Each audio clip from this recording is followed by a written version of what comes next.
ನಮಸ್ಕಾರ ವೀಕ್ಷಕರೇ, ನಾವಿಂದು Aster G Madegowda hospital, KM Doddi, Bharathinagar ಒಂದು ವಿಶೇಷ ಸಂದರ್ಶನದಲ್ಲಿ ನಾವಿಲ್ಲಿ ಬಂದಿದ್ದೇವೆ. ಇವತ್ತಿನ ದಿನ ಒಂದು ವಿಶೇಷ ಸಂದರ್ಶನ ಏನಪ್ಪಾ ಅಂತಂದ್ರೆ ಡಾಕ್ಟರ್ ಶ್ವೇತಾ ಗೈನಕಾಲಜಿಸ್ಟ್ ಅವರೊಟ್ಟಿಗೆ ಒಂದು ವಿಶೇಷವಾದಂತಹ ಮಾಹಿತಿಯನ್ನ ಹಂಚ್ಕೋತಾ ಇದ್ದೀವಿ. ಸಾಮಾನ್ಯವಾಗಿ ನಾವು ಹೆಣ್ಮಕ್ಳು ಕಾಡುವಂತಹ ಒಂದಷ್ಟು ಸಮಸ್ಯೆ, ಗೊಂದಲ ಹಾಗೂ ಅಪೂರ್ಣ ಮಾಹಿತಿ ಅಂತಂದ್ರೆ ಋತುಚಕ್ರದ ಬಗ್ಗೆ, ಅಂದ್ರೆ ಪೀರಿಯಡ್ಸ್ ಬಗ್ಗೆ. ಈ ಪೀರಿಯಡ್ ಸಂದರ್ಭಗಳಲ್ಲಿ ನಮ್ಮನ್ನ ಮಾನಸಿಕವಾಗಿ, ದೈಹಿಕವಾಗಿ ಕಾಡುವಂತ ಒಂದಷ್ಟು ಪ್ರಶ್ನೆಗಳಿಗೆ ಉತ್ತರ ನೀಡುವ ಮೂಲಕ ವಿಚಾರವನ್ನ ಹಾಗೂ ಸಂಪೂರ್ಣ ಮಾಹಿತಿಯನ್ನ ಹಂಚ್ಕೊಳ್ಳಿಕ್ಕೆ ನಮ್ಮೊಟ್ಟಿಗಿದ್ದಾರೆ ಗೈನಕಾಲಜಿಸ್ಟ್ ಡಾಕ್ಟರ್ ಶ್ವೇತಾರವರು. ಮೇಡಮ್, ತಮ್ಗೆ ಕಾರ್ಯಕ್ರಮಕ್ಕೆ ಸ್ವಾಗತ. ನಮಸ್ಕಾರ. ಮೇಡಮ್, ನಾನು ಹೇಳ್ದಂಗೆ ಇವತ್ತಿನ ದಿನ ಪೀರಿಯಡ್ ಸಂದರ್ಭಗಳಲ್ಲಿ ತುಂಬಾ ನಾವು ಒಂದಕ್ಕೆ ಗಮನ ಹರಿಸಲೇಬೇಕು ಅನ್ನೋದಾದ್ರೆ ಸ್ವಚ್ಛತೆ ಬಗ್ಗೆ. ಯಾಕೆ ನಾನು ಈ ಪ್ರಶ್ನೆ ಕೇಳ್ತಿದ್ದೀನಿ ಅಂದ್ರೆ, ಇವತ್ತಿನ ದಿನದಲ್ಲಿ ಬಹಳ ಚಿಕ್ಕ ವಯಸ್ಸಿಗೆ ಮಕ್ಕಳು ಪೀರಿಯಡ್ಸ್ ಆಗ್ತಾ ಇದ್ದಾರೆ. ಸೊ ಅದಕ್ಕೆ ಕಾರಣ ಏನು? ಆ ಸಣ್ಣ ಮಕ್ಕಳಿಗೆ ಆ ವಯಸ್ಸಿನಲ್ಲಿ ಸ್ವಚ್ಛತೆ ಬಗ್ಗೆ ನಿಮ್ಮ ಅರಿವು ಏನು? ಸೊ ಈಗ ಸಣ್ಣ ವಯಸ್ಸಿಗೆ ಮುಂಚೆ ಎಲ್ಲ 12.5 ಇಂದ 13 ವರ್ಷದವರೆಗೆ ಪೀರಿಯಡ್ಸ್ ಆಗ್ತಾ ಇದ್ವು. ಬಟ್ ಈಗೆಲ್ಲ ಫಾಸ್ಟ್ ಫುಡ್ ಅಂದ್ರೆ ನಾವು ಈಗ ಹೊರಗಡೆ ಸಿಗುವಂತ ಬೇಕರಿ ಐಟಮ್ಸ್ ಇರ್ಬೋದು, ಇಲ್ಲ ನಾನ್ ವೆಜ್ ಅಲ್ಲೇ, ಚಿಕನ್ ಅಲ್ಲೇ ತುಂಬಾ ಸ್ಟೀರಾಯ್ಡ್ಸ್ ಇಂಜೆಕ್ಟ್ ಮಾಡಿದ್ದಾರೆ. ತರಕಾರಿಗಳು ಸೈಜ್ ತುಂಬಾ ದೊಡ್ಡದ್ ಬೆಳೀಲಿ ಅಂತ ಸ್ಟೀರಾಯ್ಡ್ಸ್ ಎಲ್ಲ ಇಂಜೆಕ್ಟ್ ಮಾಡ್ತಾ ಇದಾರೆ. ನಮ್ದು ಲೈಫ್ ಸ್ಟೈಲೇ ಚೇಂಜಸ್ ಆಗಿದೆ. ಯಾವ್ದು ಫಿಸಿಕಲ್ ಆಕ್ಟಿವಿಟೀಸ್ ಇಲ್ಲ. ಹಳೆ ಕಾಲದಲ್ಲಿ ಅದೇ ಸೈಕಲ್ ಎಲ್ಲ ಯೂಸ್ ಮಾಡ್ತಾ ಇದ್ದು. ಈಗಂತೂ ಆ ತರದೆಲ್ಲ ಏನು ಇಲ್ವೇ ಇಲ್ಲ. ಆಟಗಳು ಆಡಲ್ಲ. ಎಲ್ಲ ಲೈಕ್ ಓದು ಅಂತ ಬರೀ ಬುಕ್ ವರ್ಕ್ ಮಾಡ್ತಾ ಇದ್ದಾರೆ. ಸ್ಕೂಲಲ್ಲಿ ಕೂಡ ಆಕ್ಟಿವಿಟೀಸ್ ಇರಲ್ಲ. ಸೊ ಇದೆಲ್ಲ ರೀಸನ್ ಇಂದ ಲೈಫ್ ಸ್ಟೈಲ್, ಸ್ಟ್ರೆಸ್ ಎಲ್ಲಾ ರೀಸನ್. ಅದ್ರ ಜೊತೆಗೆ ಸ್ಟೀರಾಯ್ಡ್, ಎಷ್ಟೊಂದು ಪ್ರಾಡಕ್ಟ್ಸ್ ಅಲ್ಲಿ ಸ್ಟೀರಾಯ್ಡ್ಸ್ ಇರೋದ್ರಿಂದ ಮಕ್ಕಳು ಬೇಗನೆ ಈಗ ಪೀರಿಯಡ್ಸ್ ಆಗ್ತಾ ಇದೆ. ಅಂದ್ರೆ ಮೆನಾರ್ಕ್ ಅಂತ ಹೇಳ್ತೀವಿ, ಫಸ್ಟ್ ಟೈಮ್ ಪೀರಿಯಡ್ಸ್ ಆಗೋದನ್ನ. ಸೊ ಬೇಗ ಅಟೈನ್ ಆಗ್ತಾ ಇದಾರೆ. ಸೊ ಅದಕ್ಕೆ ಆಕ್ಚುಲಿ ನೈರ್ಮಲ್ಯ ಕಾಪಾಡ್ಕೊಳ್ಳೋದು ತುಂಬಾ ಇಂಪಾರ್ಟೆಂಟ್. ಹೈಜೀನ್ ಇಲ್ಲ ಅಂತಂದ್ರೆ ಇನ್ಫೆಕ್ಷನ್ಸ್ ಆಗೋ ಚಾನ್ಸಸ್ ಇರುತ್ತೆ.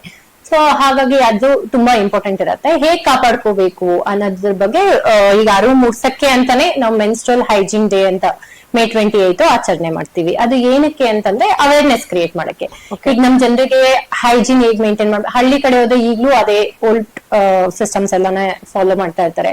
ಹೈಜೀನ್ ಅಷ್ಟು ನೀಟಾಗಿ ಮೇಂಟೈನ್ ಮಾಡಲ್ಲ. ಅದರಿಂದ ಇನ್ಫೆಕ್ಷನ್ಸ್ ಆಗೋ ಚಾನ್ಸಸ್ ಇರುತ್ತೆ.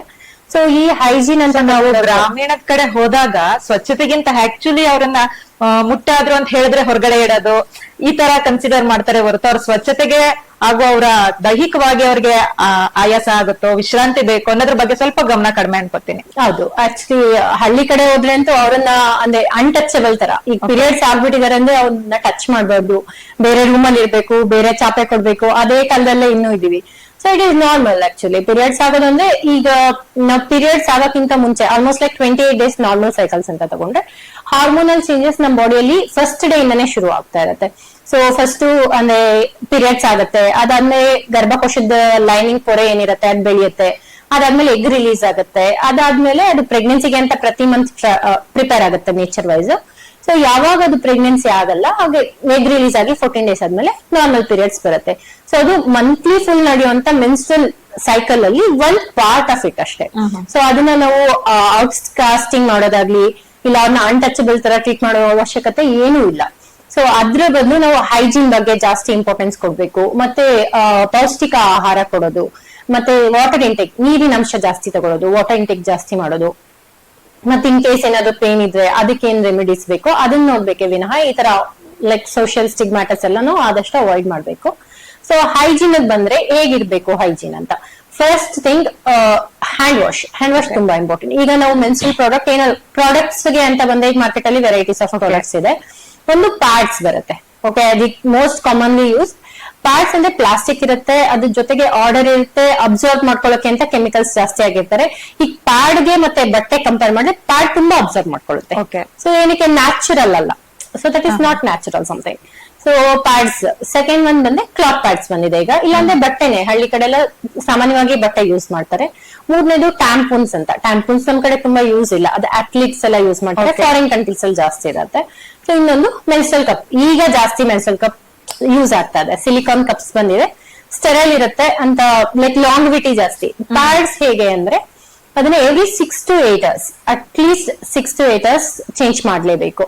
ಮತ್ತೆ ಈಗ ಕಡಿಮೆ ಫ್ಲೋ ಇದ್ದಾಗ್ಲೂ ಅಯ್ಯೋ ಕಡಿಮೆ ಫ್ಲೋ ಇದೆ ಅಲ್ಲ, ಏನು ಕಂಟಿನ್ಯೂ ಜಾಸ್ತಿ ಆಗಲ್ಲ, ಕಂಟಿನ್ಯೂ ಮಾಡೋಣ ಅಂತ 8 hours 12 hours ಎಲ್ಲ ಮಾಡಬಾರ್ದು. ಅದು ಬ್ಲಡ್ ಇರುತ್ತಲ್ಲ, ಬ್ಲಡ್ ಅಲ್ಲಿ ಇನ್ಫೆಕ್ಷನ್ ರಿಸ್ಕ್ ಜಾಸ್ತಿ ಇರುತ್ತೆ. ಸೊ ಬ್ಲಡ್ ಅಲ್ಲಿ ಇರುತ್ತೆ, ಅಲ್ಲಿ ಇನ್ಫೆಕ್ಷನ್ ಚಾನ್ಸಸ್ ತುಂಬಾ ಜಾಸ್ತಿ ಇರುತ್ತೆ. ಅದ್ರ ಜೊತೆಗೆ ಬ್ಯಾಡ್ ಓಡರ್ ಬರುತ್ತೆ, ಇನ್ಫೆಕ್ಷನ್ ಆಗೋ ಚಾನ್ಸಸ್ ಇರುತ್ತೆ, ರ್ಯಾಶಸ್ ಆಗುತ್ತೆ. ಸೊ ಇದೆಲ್ಲ ತಡೆಗಟ್ಟಬೇಕು ಅಂದ್ರೆ ಫ್ರೀಕ್ವೆಂಟ್ ಆಗಿ ಚೇಂಜ್ ಮಾಡ್ಬೇಕು. ಸೊ ಪ್ಯಾಡ್ಸ್ ಏನಂದ್ರೆ like beginners it is okay, easy to apply, ಆತರ ಚೇಂಜ್ ಫ್ರೀಕ್ವೆಂಟ್ ಆಗಿ ಮಾಡ್ಬೇಕು. ಮತ್ತೆ ಅದು ಪ್ಲಾಸ್ಟಿಕ್ ಆಗಿರೋದ್ರಿಂದ ನಮ್ ಎನ್ವಿರಾನ್ಮೆಂಟ್ ಗೆ ತುಂಬಾ ಅಫೆಕ್ಟ್ ಆಗ್ತದೆ. ಸೊ ಎಷ್ಟು ಡಿಸ್ಕಾರ್ಡ್ ಆಗುತ್ತೆ, ಅದ್ರ ಜೊತೆಗೆ ಕಾಸ್ಟ್. ಸೊ ಪ್ರತಿ ಸಲಿನೂ we purchase single time use, ಅದನ್ನ ಡಿಸ್ಕಾರ್ಡ್ ಮಾಡ್ತೀವಿ, ಆ ತರ ಇರುತ್ತೆ. ಸೊ ಸೆಕೆಂಡ್ ಬಂದು ನಮ್ಗೆ ಕ್ಲಾತ್ ಪ್ಯಾಡ್ಸ್ ಈಗ ಬಂದಿರೋದು. ಅಬ್ಸಾರ್ಪ್ಷನ್ ಎಲ್ಲ ಓಕೆ ಇರುತ್ತೆ, ಅಂದ್ರೆ ನಮ್ ಫ್ಲೋ ನೋಡ್ಕೊಂಡು ಎಷ್ಟು ಫ್ರೀಕ್ವೆಂಟ್ ಆಗಿ ಚೇಂಜ್ ಮಾಡ್ಬೇಕಂತ ನೋಡ್ಬೇಕಿರುತ್ತೆ. It is also safe. But ಏನಂದ್ರೆ ಕ್ಲಾತ್ ಪ್ಯಾಡ್ಸ್ ನ ಫಸ್ಟ್ ಪ್ಲೇನ್ ವಾಟರ್ ಅಲ್ಲಿ ವಾಶ್ ಮಾಡ್ಬೇಕು. ಅದಾದ್ಮೇಲೆ ಸೋಪ್ ವಾಟರ್ ಅಲ್ಲಿ ಅದನ್ನ ರಿನ್ಸ್ ಮಾಡಿ ನೀಟಾಗಿ ಬಿಸಿಲಲ್ಲಿ ಚೆನ್ನಾಗಿ ಒಣಗಿಸ್ಬೇಕು. ಬಿಸಿಲಲ್ಲಿ ಒಣಗಿಸೋದು ತುಂಬಾ ಇಂಪಾರ್ಟೆಂಟ್. ಸನ್ ರೇಸ್ ಅಲ್ಲಿ ಆಲ್ಮೋಸ್ಟ್ UV ರೇಸ್ ಎಲ್ಲ ಇರೋದ್ರಿಂದ ಅದನ್ನ ಡಿಸ್ಇನ್ಫೆಕ್ಷನ್ ಮಾಡುತ್ತೆ. ಮತ್ತೆ ಸ್ಟೈನ್ಸ್ ಇಲ್ಲದೆ ಇರೋ ತರ, ಮತ್ತೆ ಆರ್ಡರ್ ಇಲ್ಲದೆ ಇರೋ ತರ ನೀಟಾಗಿ ವಾಶ್ ಮಾಡ್ಕೋಬೇಕು. ಕ್ಲಾತ್ಸ್ ಅಷ್ಟೇ ಸೇಮ್. ಸೊ ಅದಕ್ಕೆ ಅಂತ ಸ್ಪೆಸಿಫಿಕ್ ಇರುತ್ತೆ. ಸೊ ಅದನ್ನ ನೀಟಾಗಿ ಡಿಸ್ಇನ್ಫೆಕ್ಟ್ ಮಾಡಿ ಡ್ರೈ ಮಾಡಿ ಯೂಸ್ ಮಾಡಿದ್ರೆ cloths really very safe. Next tampons ಅಂದ್ರೆ ವೆಜನಾಗಿ ಇನ್ಸರ್ಟ್, ಅಂದ್ರೆ ಒಳಗಡೆ ಇನ್ಸರ್ಟ್ ಮಾಡ್ಕೊಳ್ಳೋದು. ಅದನ್ನು ಅಷ್ಟೇ every like at least 6th hourly change ಮಾಡ್ಕೋಬೇಕು, ಎಷ್ಟಾದ್ರೂ ಅಬ್ಸಾರ್ಪ್ಷನ್ ಆಗಲಿ. ಬಟ್ ಅದು ಅಥ್ಲೀಟ್ಸ್ ಎಲ್ಲ ಮೋಸ್ಟ್ ಕಾಮನ್ ಆಗಿ ಯೂಸ್ ಮಾಡಿ. ನೆಕ್ಸ್ಟ್ ಮೆನ್ಸ್ಟ್ರಲ್ ಕಪ್ಸ್ ಅಂದ್ರೆ ರಿಯೂಸಬಲ್. ಈಗ ಟ್ಯಾಂಪೂನ್ಸ್ ಪ್ಯಾಡ್ಸ್ ಎಲ್ಲ ರಿಯೂಸಬಲ್ ಅಲ್ಲ, cloth pads reusable. Hygiene maintain ಮಾಡ್ಬೇಕು.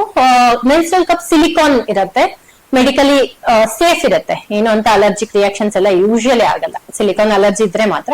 ಇಲ್ಲ ಅಂದ್ರೆ ಅದನ್ನ ಫಸ್ಟ್ ನೀವು ಇನ್ಸರ್ಟ್, ಈಗ ಮೆನ್ಸ್ಟ್ರಲ್ ಸೈಕಲ್ ಇವತ್ತು ಶುರು ಆಯ್ತು ಅಂದ್ರೆ ಫಸ್ಟ್ ಅದನ್ನ ಬಾಯ್ಲ್ ಮಾಡ್ಬೇಕು. ಅಟ್ಲೀಸ್ಟ್ 15-20 minutes ಬಾಯ್ಲ್ ಮಾಡ್ಬೇಕು. ಇಲ್ಲ ಅಂದ್ರೆ ಮೆನ್ಸ್ಟ್ರಲ್ ಕಪ್ ಸ್ಟೆರಿಲೈಸರ್ಸ್ ಸಿಗುತ್ತೆ, ಅದು ಸ್ಟೀಮರ್ ತರ ಇರುತ್ತೆ, ಅದ್ರಲ್ಲಿ ಹಾಕಿ ಸ್ಟೆರಿಲೈಸ್. ಫಸ್ಟ್ ಮೈಲ್ಡ್ ಸೋಪ್ ಅಲ್ಲಿ, ಯಾವ್ದಕ್ಕೂ ಹಾರ್ಶ್ ಸೋಪ್ ಯೂಸ್ ಮಾಡೋಂಗಿಲ್ಲ. ಸ್ಟ್ರಾಂಗ್ ಫ್ರಾಗ್ರೆಂಟ್ ಸೋಪ್ಸ್ ಆ ತರದೆಲ್ಲ ಯೂಸ್ ಮಾಡಬಾರ್ದು. ಪೆರಿನಿಯಲ್ ಕೇರ್ಗೂ ಅಷ್ಟೇ. ಸೊ ತುಂಬಾ ಸೆಂಟೆಡ್ ಸೋಪ್ಸ್ ಯೂಸ್ ಮಾಡೋದು, ತುಂಬಾ ಸೆಂಟೆಡ್ ಪ್ಯಾಡ್ಸ್ ಯೂಸ್ ಮಾಡ್ಬೋದು, ಅದೆಲ್ಲ ಮಾಡಬಾರ್ದು. ನೀವ್ ಏನ್ ಪ್ರಾಡಕ್ಟ್ ಯೂಸ್ ಮಾಡ್ತಾ ಆಲ್ಮೋಸ್ಟ್ ಕಾಟನ್ ರಿಲೇಟೆಡ್ ತರ ಇರಲಿ. ತುಂಬಾ ಹೀರ್ಕೊಳ್ಳೋ ತರದ್ ಯೂಸ್ ಮಾಡಬೇಡಿ. ತುಂಬಾ ಹೀರ್ಕೊಳ್ಳೋ ತರದ್ ಯೂಸ್ ಮಾಡಿದ್ರೆ ತುಂಬಾ ಲಾಂಗ್ ಯೂಸ್ ಮಾಡ್ತೀವಿ. ಲೋ ಅಬ್ಸಾರ್ಬೆನ್ಸಿ ಪ್ರಾಡಕ್ಟ್ಸ್ ಅಂತ ಹೇಳ್ತೀವಿ, ಆ ತರ ಇರುತ್ತೆ. ಮೆನ್ಸ್ಟ್ರಲ್ ಕಪ್ ಅಲ್ಲಿ ಅದು ಫಸ್ಟ್ ಡೇ ಆನ್ಸೆಟ್ ಅಲ್ಲಿ ಅದನ್ನ ಬಾಯ್ಲ್ ಮಾಡ್ಕೊಂಡು ಸ್ಟೆರಿಲೈಸ್ ಮಾಡ್ಕೋತೀವಿ. ಅದಾದ್ಮೇಲೆ ಇನ್ಸರ್ಷನ್ಗೆ ಈಗ ಎಷ್ಟೊಂದು ವಿಡಿಯೋ ಸಿಗುತ್ತೆ. C ಶೇಪ್, V ಶೇಪ್ ಎಲ್ಲ ಫೋಲ್ಡ್ ಮಾಡಿ ಇನ್ಸರ್ಟ್ ಮಾಡ್ಕೋಬೇಕು. ಅದು ಪ್ರಾಪರ್ ಆಗಿ ಅಪ್ಲೈ ಆಗಿದೆಯಾ ಅಂತ. ಅದು ನೆಗೆಟಿವ್ ಸೆಕ್ಷನ್ ತರ ಇರುತ್ತೆ, ಬ್ಲಡ್ ಕಲೆಕ್ಟ್ ಆಗುತ್ತೆ. ಸೊ ಅದು ಫಿಲ್ ಆಗಿದೆ ಅಂತಂದ್ರೆ ಅದು ಏರ್ ಬಬಲ್ಸ್ ಬರಕ್ ಶುರು ಆಗುತ್ತೆ. ಫಿಲ್ ಆಗಿದೆ ಅಂತ ಕೆಲವೊಂದ್ಸಲಿ ಬ್ಯಾಕ್ ಪೇನ್ ಕೂಡ ಇರ್ಬೋದು.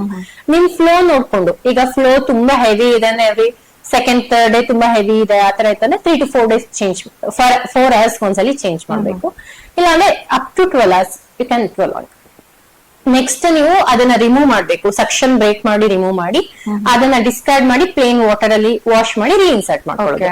ಸೊ ಮೆನ್ಸ್ಟ್ರಲ್ ಸೈಕಲ್ ಕಂಪ್ಲೀಟ್ ಆದ್ಮೇಲೆ ಅದನ್ನ ನೀಟಾಗಿ ಮೈಲ್ಡ್ ಸೋಪ್ ಅಲ್ಲಿ ವಾಶ್ ಮಾಡಿ ಮತ್ತೆ ಬಾಯ್ಲ್ ಮಾಡಿ ಡ್ರೈ ಮಾಡಿ ಕಾಟನ್ ಬ್ಯಾಗ್ ಅಲ್ಲಿ ವೆಂಟಿಲೇಟ್ ಆಗ್ಬೇಕು. ಅದು ತುಂಬಾ ಏರ್ ಟೈಟ್ ಕವರ್ಸ್ ಅಲ್ಲಿ ಇರೋದು, ಪ್ಲಾಸ್ಟಿಕ್ ಬಾಕ್ಸ್ ಅಲ್ಲಿ ಇರೋದು, ಆತರ ಮಾಡಬಾರ್ದು.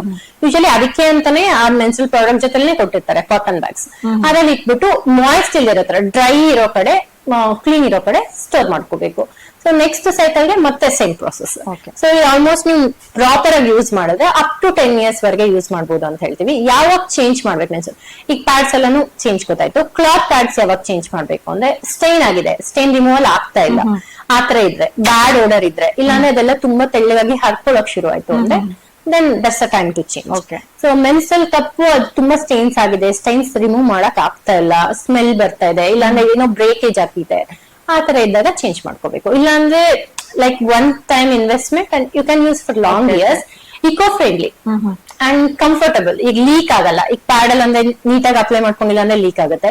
ಇದು ಪ್ರಾಪರ್ ಆಗಿ ಅಪ್ಲೈ ಆಯ್ತು ಅಂದ್ರೆ ಓಪನ್ ಆಗಿದೆ ಅಂತ ನೋಡ್ಕೋಬೇಕು. ಇನ್ಸರ್ಟ್ ಆದ್ಮೇಲೆ ಫಿಂಗರ್ ಇನ್ಸರ್ಟ್ ಮಾಡ್ಬಿಟ್ಟು ಸರ್ಕಲರ್ ಆಗಿ ಓಪನ್ ಆಯ್ತು, ಏನು ಇಶ್ಯೂಸ್ ಇಲ್ಲ ಅಂದ್ರೆ ಪ್ರಾಪರ್ ಆಗಿ ಆಯ್ತು ಅಂತಂದ್ರೆ ಲೀಕು ಆಗಲ್ಲ.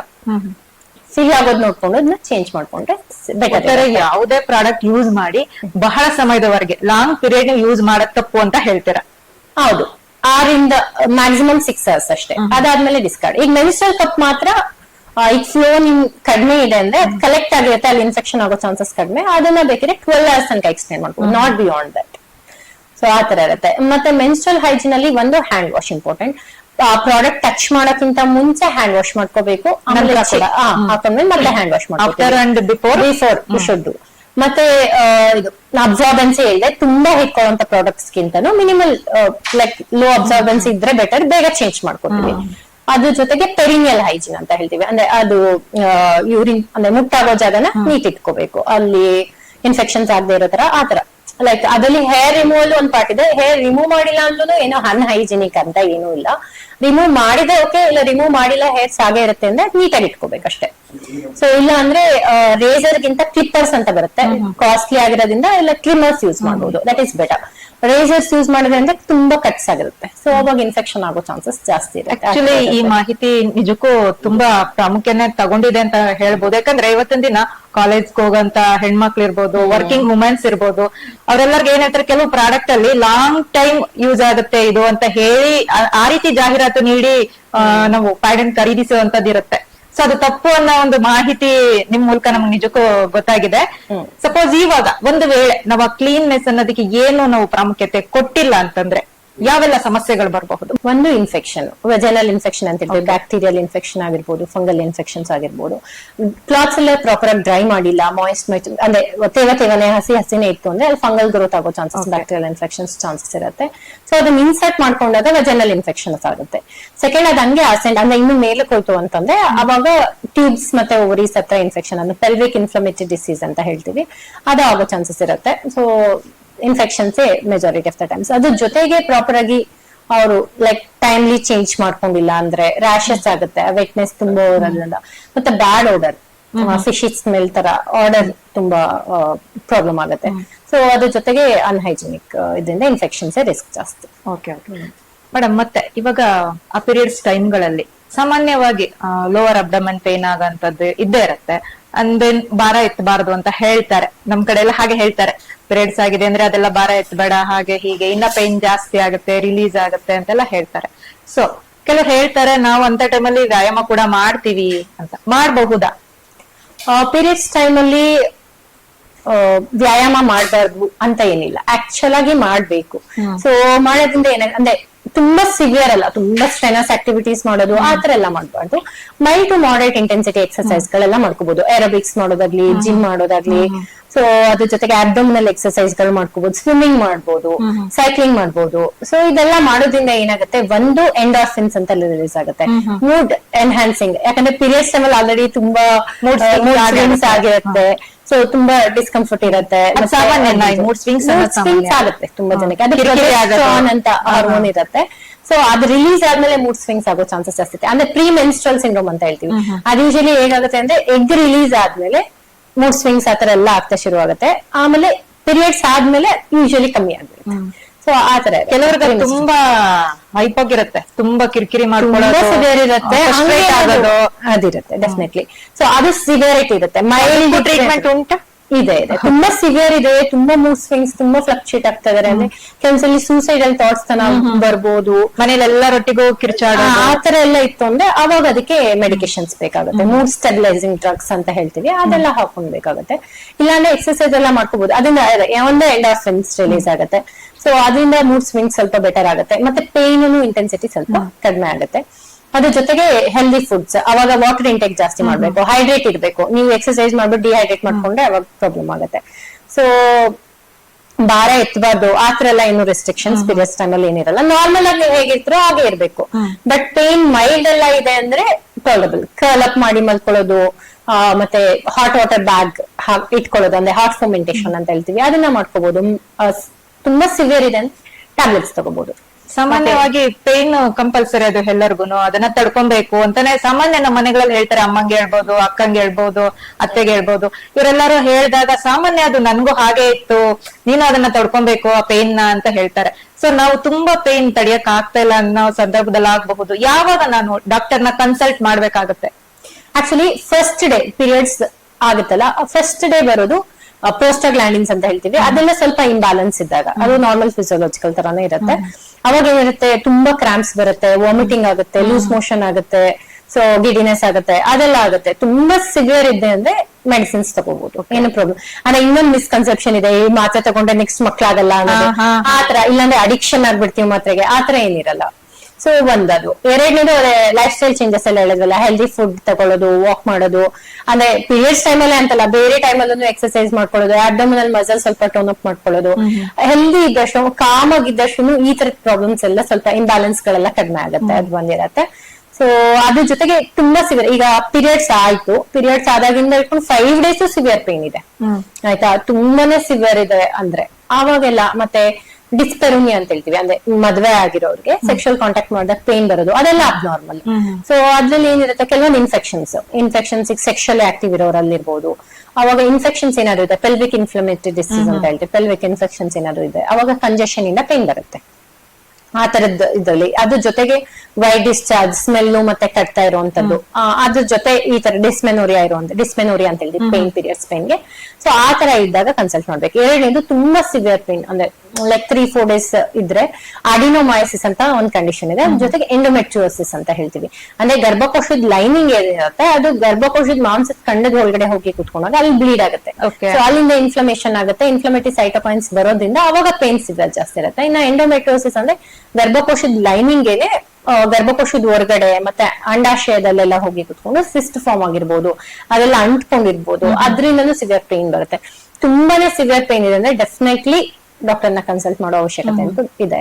ಸೊ ಅದ್ರ ಜೊತೆಗೆ ಈ ತರ ಇನ್ಫೆಕ್ಟಿವ್ ಸಿಂಟಮ್ಸ್ ಇದ್ದು ಕನ್ಸಲ್ಟ್ ಮಾಡಿ ಆಂಟಿಬಯೋಟಿಕ್ಸ್ ಬೇಕಾದ್ರೆ ನೋಡ್ಬೋದು. ಅಡಿನೋಮೈಸಿಸ್ ಯೂಶಲಿ ಮೆಡಿಕಲ್ ಟ್ರೀಟ್ಮೆಂಟ್ ಇದೆ. ತುಂಬಾ ಸಿವಿಯರ್ ಇದೆ ಅಂದ್ರೆ ಒಂದು ಮಿರಿನಾ, ಇನಿಲಿ ಅಂತೆಲ್ಲ ಬಂದಿದೆ, ಪ್ರೊಜೆಸ್ಟ್ರಾನ್ಸ್ ಇರುವಂತದ್ದು ಇಂಟ್ರಾಟ್ರೈನ್ ಡಿವೈಸ್ ಅಂತ ಹೇಳ್ತೀವಿ. ಸೊ ಅದನ್ನ ಇನ್ಸರ್ಟ್ ಮಾಡಿಸ್ಕೊಂಡ್ರೆ ಸಿವಿಯರಿಟಿ ಆಲ್ಮೋಸ್ಟ್ 60% ವರೆಗೆ ಕಡಿಮೆ ಆಗುತ್ತೆ. ಅದ್ರ ಜೊತೆಗೆ ಓಲೇಷನ್ ಆಗಲ್ಲ, ಅದೆಲ್ಲ ಸಪ್ರೆಷನ್ ಆಗೋದ್ರಿಂದ ಬೆಟರ್ ಇರುತ್ತೆ. ಎಂಡೋಮೆಟ್ರಿಯೋಸಿಸ್ ತುಂಬಾ ಸಿವಿಯರ್ ಇದೆ, ಅದನ್ನ ಗ್ರೇಡ್ 4 ಅಂತ ಹೇಳ್ತೀವಿ. ಆ ತರ ಇದೆ, ತುಂಬಾ ದೊಡ್ಡ ಸಿಸ್ಟ್ ಇದೆ ಅಂದ್ರೆ ಅದಕ್ಕೆ ಸರ್ಜರಿನೂ ಬೇಕಾಗ್ಬೋದು, ಆ ತರ ಇರುತ್ತೆ. So otherwise mild pain is okay, not much to we. ಈಗ ನೀವು ಎಕ್ಸರ್ಸೈಸ್ ಮಾಡಬಹುದು ಅಂತ ಹೇಳಿದ್ರಿ, ಕೆಲವೊಮ್ಮೆ ಮಾಡಿದಾಗ ನಾವೇನಾದ್ರು ಭಾರ ಎತ್ತಿದಾಗ ಕೆಲವು ಮಹಿಳೆಯರು ಜಿಮ್ಗೆ ಹೋಗ್ತಾರೆ, ಕೆಲವರು ಸಿಂಪಲ್ ಆಗಿ ಮನೇಲಿ ಕೂಡ ಎಕ್ಸರ್ಸೈಸ್ ಮಾಡ್ಕೊಂಡಿರ್ತಾರೆ, ಅಂತ ಟೈಮಲ್ಲಿ ಬ್ಲೀಡಿಂಗ್ ಜಾಸ್ತಿ ಆಗೋಂಥದ್ದು ಆತರ, ಅದು ಮಿಸ್ಕನ್ಸೆಪ್ಷನ್. ಆಕ್ಚುಲಿ ಆತರ ಏನು ಇರಲ್ಲ. ಅಂದ್ರೆ ತುಂಬಾ ಬ್ಲೀಡಿಂಗ್ ಆಗುತ್ತೆ ಎಕ್ಸರ್ಸೈಸ್ ಮಾಡ್ತಾರೆ ಆತರ ಇಲ್ಲ, ಆತರ ಲಿಟ್ರೇಚರ್ ಅಲ್ಲಿ ಸೊ ದೇ ಕ್ಯಾನ್ ಡೂ ಆರಾಮ್ಸೆ. ಒಟ್ಟಾರೆ ತುಂಬಾ ಸಿವಿಯರ್ ಎಕ್ಸರ್ಸೈಸ್ ಬೇಡ, mild to moderate exercise always better. So it will help. Heavy bleeding, heavy ರಕ್ತಸ್ರಾವ ಅಂತ ಏನ್ ಹೇಳ್ತೀವಿ ನಾವು, ಹೆವಿ ಬ್ಲೀಡಿಂಗ್ ಆದಾಗ ನಾವು ಹೇಗೆ ಅದನ್ನ ಕನ್ಸಿಡರ್ ಮಾಡೋದು? ಸೊ ಯೂಶಲಿ ನಾರ್ಮಲ್ ಬ್ಲೀಡಿಂಗ್ ಎಷ್ಟಂದ್ರೆ 20 ml ಇಂದ 80 ml. ಈಗ ಮೆನ್ಸ್ಟ್ರಲ್ ಕಪ್ ಏನಾದ್ರು ನೀವು ಯೂಸ್ ಮಾಡಿದ್ರೆ ಅದರಲ್ಲಿ ಎಷ್ಟು ವಾಲ್ಯೂಮ್ ಅಂತ ml, like 7.5 ml, 15 ml, 30 ml ಅಲ್ಲೇ ಇರುತ್ತೆ. ಸೊ ಅದನ್ನ ನೋಡ್ಕೊಂಡು ಡಿಸೈಡ್ ಮಾಡ್ಬೋದು. ಒಂದು ಇಲ್ಲ ಅಂದ್ರೆ ಫ್ರೀಕ್ವೆಂಟ್ ಆಗಿ ಪ್ಯಾಡ್, ಅಂದ್ರೆ ಲೈಕ್ ಒಂದಿನಕ್ಕೆ ಏನು 7-8 ಪ್ಯಾಡ್ಸ್ ಆಗ್ತಾ ಇದೆ ಅಂದ್ರೆ ಅದಕ್ಕಿಂತನೂ ಇಂಪಾರ್ಟೆಂಟ್ ಅಂದ್ರೆ ಮುಂಚೆ ಅವ್ರಿಗೆ ಹೇಗಿತ್ತು. ಈಗ ಮುಂಚೆ 3 days 4 days ಫ್ಲೋ ಆಗ್ತಾ ಇತ್ತು, up to 8 days is okay. So ಅಷ್ಟು ಫ್ಲೋ ಆಗ್ತಾ ಇದ್ದು ಈಗ ಜಾಸ್ತಿ ಆಗಿದೆ ಅಂದ್ರೆ ಈಗ 5 days ಆಗ್ತಾ ಇತ್ತು, 7-8 days ಆಗ್ತಾ ಇತ್ತು, ತುಂಬಾ ಬ್ಲೀಡ್ ಆಗ್ತಾ ಇದೆ. ಅದ್ರ ಜೊತೆ ಕ್ಲಾಟ್ಸ್ ದೊಡ್ಡದು ಆಗ್ತಾ ಇದೆ ಅಂದ್ರೆ ಅವಾಗ ಅಬ್ನಾರ್ಮಲ್. ಮತ್ತೆ ನೈಟ್ ಸ್ಲೀಪ್ ಡಿಸ್ಟರ್ಬ್ ಆಗ್ತಾ ಇದ್ರೆ ಯೂಶಲಿ ನೈಟ್ ಎಲ್ಲ ಮಧ್ಯೆ ಎಲ್ಲ ನೈಟ್ ಎಲ್ಲ 1-2-3 times ಎದ್ದು ಅವ್ರು ಚೇಂಜ್ ಮಾಡ್ಕೋಬೇಕು, ಆತರ ಆಗ್ತದೆ. ಮತ್ತೆ ರಕ್ತ ಕಡಿಮೆ ಆಗ್ತಾ ಇದೆ ಅಂದ್ರೆ ಇವಾಗ ಮುಂಚೆ ನಾರ್ಮಲ್ ಇತ್ತು, ಈಗ ಆದ್ಮೇಲೆ ರಕ್ತ ಫುಲ್ ಕಡಿಮೆ ಆಗ್ತಾ ಇದೆ ಅಂದ್ರೆ ತುಂಬಾ ಹೆವಿ ಫ್ಲೋ ಆಗಿದೆ ಅಂತ ಕನ್ಸಿಡರ್ ಮಾಡ್ಬೇಕು. ಇನ್ನೊಂದು ಇದ್ರ ಜೊತೆಗೆ ಇನ್ನೊಂದು ಮಿತ್ ಏನಂತಂದ್ರೆ, ಈ ಬ್ಲೀಡ್ ಆಗ್ಬೇಕಿದ್ರೆ, ಹೆಚ್ಚು ನಾವು ಬ್ಲೀಡಿಂಗ್ ಆಗ್ಬೇಕಿದ್ರೆ ಎಲ್ಲ ಹೇಳ್ತಾರೆ ಅದು ದೇಹದಲ್ಲಿರೋ ಕೆಟ್ಟ ರಕ್ತ ಹೋಗ್ಲಿ ಹಾಗೂ ಹೊಟ್ಟೆ ಕ್ಲೀನ್ ಆಗುತ್ತೆ ಅಂತ ಹೇಳ್ತಾರೆ. ಇದು ಹೌದಾ? ಇಲ್ಲ ಇಲ್ಲ, ಆಕ್ಚುಲಿ ಕೆಟ್ಟ ರಕ್ತ ಅಂತ ಇರೋದೇ ಇಲ್ಲ. ಪ್ರೆಗ್ನೆನ್ಸಿ ಆಗಕ್ಕೆ ಅಂತ ಗರ್ಭಕೋಶದ ಲೈನಿಂಗ್ ಎಷ್ಟು ಬೆಳೆದಿರುತ್ತೆ, ಈಗ ಪ್ರೆಗ್ನೆನ್ಸಿ ಆಗಿಲ್ಲ ಅಂದ್ರೆ ಹಾರ್ಮೋನ್ಸ್, ಪ್ರೊಜೆಸ್ಟ್ರಾನ್, ಈಸ್ಟ್ರೋಜನ್ ಹಾರ್ಮೋನ್ಸ್ ಎಲ್ಲ ಫುಲ್ ಕಡಿಮೆ ಆಗ್ಬಿಡುತ್ತೆ, ಫುಲ್ ಬೇಸ್ ಲೈನಿಂಗ್ ಬಂದ್ಬಿಡುತ್ತೆ. ಅವಾಗ ಸಪೋರ್ಟ್ ಮಾಡಕ್ಕಾಗಲ್ಲ, ಆಗ ಹಾರ್ಮೋನ್ಸ್ ಎಲ್ಲ ಚೇಂಜ್ ಆಗುತ್ತೆ, ಗರ್ಭಕೋಶದ ಲೈನಿಂಗ್ ಎಷ್ಟು ಬೆಳೆದಿರುತ್ತೆ ಅದು ಶೆಡ್ ಆಗ್ಬೇಕಷ್ಟೇ. ಸೊ ಅವ್ರಿಗೆ ತುಂಬಾ ಹೆವಿ ಫ್ಲೋ ಆಗ್ತಾ ಇದೆ ಅವ್ರಿಗೆ ಅಂದ್ರೆ ಅದು ಒಳ್ಳೆ ರಕ್ತನೇ, ನಮ್ ದೇಹದಲ್ಲಿರೋ ರಕ್ತನೇ ಅಷ್ಟೇ, ಅದು ಕೆಟ್ಟ ರಕ್ತ ಅಂತ ದೇಹದಲ್ಲಿ ಯಾವ್ದು ಇರಕ್ ಸಾಧ್ಯ ಇಲ್ಲ. ಒಂದು ಎರಡನೇದು ಆತರ ರಕ್ತ ಹೋಗ್ಲಿ ಅಂತ ಬಿಟ್ಬಿಟ್ಟು ಎಷ್ಟೊಂದ್ಸಲಿ 2 ಗ್ರಾಮ್ 3 ಗ್ರಾಮ್ 4 ಗ್ರಾಮ್ HB ಮಾಡ್ಕೊಂಡ್ ಬರ್ತಾರೆ. ಆತರ ಏನಾದ್ರು ಆಯ್ತು ಅಂದ್ರೆ ಕೆಲವೊಂದ್ಸಲಿ ಹಾರ್ಟ್ ಫೇಲ್ಯೂರ್ ಆಗೋ ಚಾನ್ಸಸ್ ಎಲ್ಲ ಇರುತ್ತೆ. ಅದನ್ನ ಯಾವುದೇ ಕಾರಣಕ್ಕೂ ನೆಗ್ಲೆಕ್ಟ್ ಮಾಡಬಾರ್ದು, ಒಂದ್ಸಲಿ ಕನ್ಸಲ್ಟ್ ಮಾಡ್ಕೋಬೇಕು ಏನ್ ರೀಸನ್ ಅಂತ. ಈಗ ತುಂಬಾ ರಕ್ತಸ್ರಾವ ಆಗ್ತಾ ಇದೆ ಅಂದ್ರೆ ಕೆಲವೊಂದು ಕಾರಣಗಳಿರುತ್ತೆ. ಒಂದು ಫೈಬ್ರಾಯ್ಡಿಟಿಸ್ ಅಂತ ಹೇಳ್ತೀವಿ, ಅಡಿನೋಮೈಸಿಸ್ ನಾನು ಆಲ್ರೆಡಿ ನಿಮ್ಗೆ ಹೇಳ್ದೆ. ಇಲ್ಲ ಅಂದ್ರೆ ಮುಟ್ಟು ನಿಲ್ಲೋ ಸಮಯದಲ್ಲಿ ಹಾರ್ಮೋನ್ಸ್ ಇಂಬ್ಯಾಲೆನ್ಸ್ ಆಗ್ತಾ ಇರತ್ತೆ, ಲೈಕ್ ಮುಟ್ಟು ನಿಲ್ಲೋ ಆಲ್ಮೋಸ್ಟ್ 45+ ಏಜ್ ಅಲ್ಲಿ ಎಗ್ ರಿಲೀಸ್ ಆಗ್ತಾರಲ್ಲ. ಸೊ ಎಗ್ ರಿಲೀಸ್ ಆಗಿಲ್ಲ ಅಂದ್ರೆ ಸೈಕಲ್ಸ್ 1.5 ತಿಂಗಳು 2.5 ತಿಂಗಳಿಗೆಲ್ಲ ಆಗ್ತಾ ಇರುತ್ತೆ. ಅವಾಗ ಏನಾಗುತ್ತೆ, ನಾರ್ಮಲ್ ಪೀರಿಯಡ್ಸ್ ಟೈಮ್ ಅಲ್ಲಿ 16 ದಿನ ಗರ್ಭಕೋಶ, ಈಗ 28 ದಿನದ ಸೈಕಲ್ ಅಂದ್ರೆ 14 ದಿನ ಲೈನಿಂಗ್ ಬೆಳೆದಿರತ್ತೆ. 14 ದಿನ ಆದ್ಮೇಲೆ ಪ್ರೊಜೆಸ್ಟ್ರಾನ್ ಹಾರ್ಮೋನ್ ಬರುತ್ತೆ. ಥಿಕ್ನೆಸ್ ಏನು ಜಾಸ್ತಿ ಆಗಲ್ಲ, ಬಟ್ ಅದ್ರಲ್ಲಿ ಗ್ಲ್ಯಾಂಡುಲಾರ್ ಚೇಂಜಸ್ ಅಂತ ಹೇಳ್ತೀವಿ, ಅದ್ರಲ್ಲಿ ಪ್ರೆಗ್ನೆನ್ಸಿಗೆ ಬೇಕಾಗಿರೋ ತರ ಚೇಂಜಸ್ ಆಗುತ್ತೆ. ಸೊ ಆದ್ರೆ ಈಗ ಎಗ್ಗೆ ರಿಲೀಸ್ ಆಗಿಲ್ಲ ಅಂದ್ರೆ ಪ್ರೊಜೆಸ್ಟ್ರಾನ್ ಹಾರ್ಮೋನೇ ಬರಲ್ಲ. ಸೊ ಈಸ್ಟ್ರೋಜನ್ ಇರುತ್ತೆ, ಅದು ಬೆಳೆಸ್ತಾನೆ ಇರುತ್ತೆ. ಈಗ 16 days 14 days ಬೆಳೆಬೇಕಾಗಿರೋದು 2 months 2.5 months ಬೆಳೆದ್ರೆ ನಿಮ್ಗೆ ಗೊತ್ತಾಗುತ್ತೆ ಥಿಕ್ನೆಸ್ 3-4 times ಜಾಸ್ತಿ ಆಗುತ್ತೆ. ಸೊ ಅದೆಲ್ಲ ಫುಲ್ ಶೆಡ್ ಆಗೋರು ಬ್ಲೀಡಿಂಗ್ ಆಗ್ತಾ ಇರುತ್ತೆ. ಸೊ ಹಾಗಾಗಿ ಪ್ರೊಲಾಂಗ್ ಬ್ಲೀಡಿಂಗ್ ಆಗುತ್ತೆ. ಅದು ಪೆರಿಮೆನೋಪಾಸಲ್ ಇಲ್ಲ ಫೈಬ್ರಾಯ್ಡ್ ಅಡಿನೋಮೈಸಿಸ್. ನೀವು ಒಂದ್ಸಲಿ ಕನ್ಸಲ್ಟ್ ಮಾಡಿ ಪೆಲ್ವಿಕ್ ಎಕ್ಸಾಮಿನೇಷನ್ ಮಾಡ್ಕೊಳ್ಳಿ, ಇನ್ಫೆಕ್ಷನ್ ಇದೆಯಾ, ಏನಾದ್ರು ಗಂಟ್ ಇದೆಯಾ, ಏನಿದೆ ಅಂತ ಸ್ಕ್ಯಾನ್ ಎಲ್ಲ ಮಾಡಿ ಇವ್ಯಾಲ್ಯೂಯೇಟ್ ಮಾಡಿಸ್ಕೊಳ್ಳಿ, ಆಲ್ವೇಸ್ ಬೆಟರ್. ಸೊ ಆನವಲಿಟಿ ಸೈಕಲ್ ಇಂದ ಆಗ್ತಾ ಇದೆ ಅಂದ್ರೆ ಅದಕ್ಕೂ ಟ್ರೀಟ್ಮೆಂಟ್ ಇದೆ.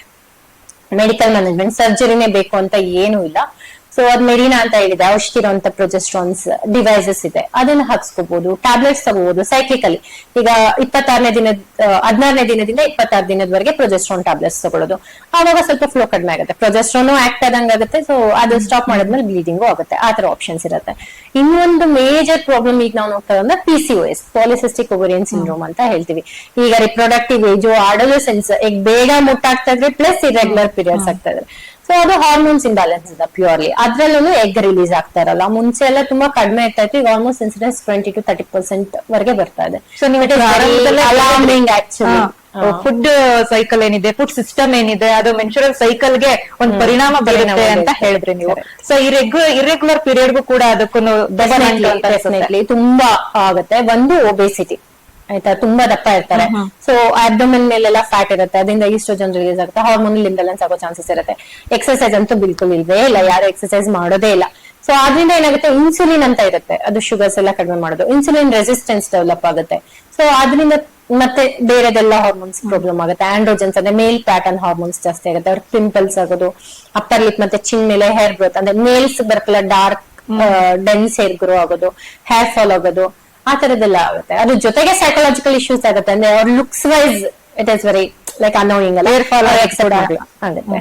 ಸೊ ಆ ತರ ಇದ್ದಾಗ ಅವ್ರಿಗೆ ಮತ್ತೆ ಲೋ ಕಾನ್ಫಿಡೆನ್ಸ್, ಡಿಪ್ರೆಷನ್ ಆ ತರದೆಲ್ಲ ಇರುತ್ತೆ. ಸೊ ನಾವು ಈಗ ಮೆನ್ಸುರಲ್ ಪ್ರಾಬ್ಲಮ್ಸ್ ಇಂದ ಇಟ್ಕೊಳ್ಳಿ, ಆನವಲಿಟಿ ಸೈಕಲ್, PCOS ಎಲ್ಲ ಕಂಟ್ರೋಲ್ ಮಾಡೋದು. Main is life style changes.